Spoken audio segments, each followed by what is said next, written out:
নেশার যে বিষয়টা চারিদিকে প্রত্যেকটা অলিগলিতে যে নেশার প্রতিনিয়ত খবর হচ্ছে বা আপনাদের প্রশাসনের তৎপরতার সাথে আটক করছেন, এই বিষয়ে আপনাদের প্রশাসনিকভাবে কি পদক্ষেপ গ্রহণ করেছেন?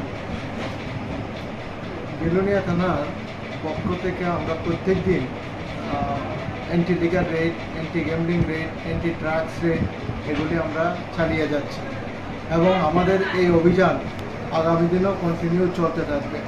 এই অভিযানে আজকে আমরা 4 জনকে অ্যারেস্ট করেছি, যারা ড্রাইভার মদ খেয়ে গাড়ি চালাচ্ছে ওদের 4 জনকে অ্যারেস্ট করেছি। গতকালকে আমরা টোটাল 7 জনকে অ্যারেস্ট করেছি, যার মধ্যে 3 জন মদ বিক্রেতা এবং যারা মদ খেয়ে এরিয়ার মধ্যে গণ্ডগোল করছে তাদেরকে আমরা অ্যারেস্ট করেছি। আমাদের অভিযান আগামী দিন এইভাবে চলতে থাকবে।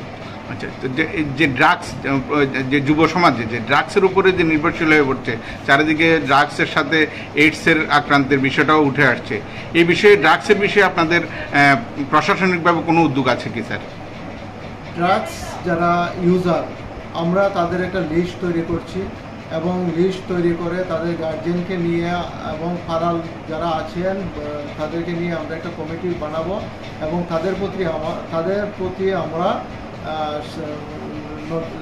কঠোর দৃষ্টি রাখবো যাতে করে তারা ড্রাগস ইউজ না করতে পারে। আর যারা ড্রাগস বিক্রি করছে তাদের জন্য আমরা রাত্রেবেলা চেকিং আমাদের চলছে কন্টিনিউ, আমাদের নাকা পয়েন্টগুলিতে আমরা চেকিং করছি এবং তাদের প্রতি আমাদের নজর রাখছি যাতে করে এই ড্রাগস বিক্রি করা এবং ড্রাগস ইউজ করা এই বিলোনিয়া এরিয়াতে আমরা বন্ধ করার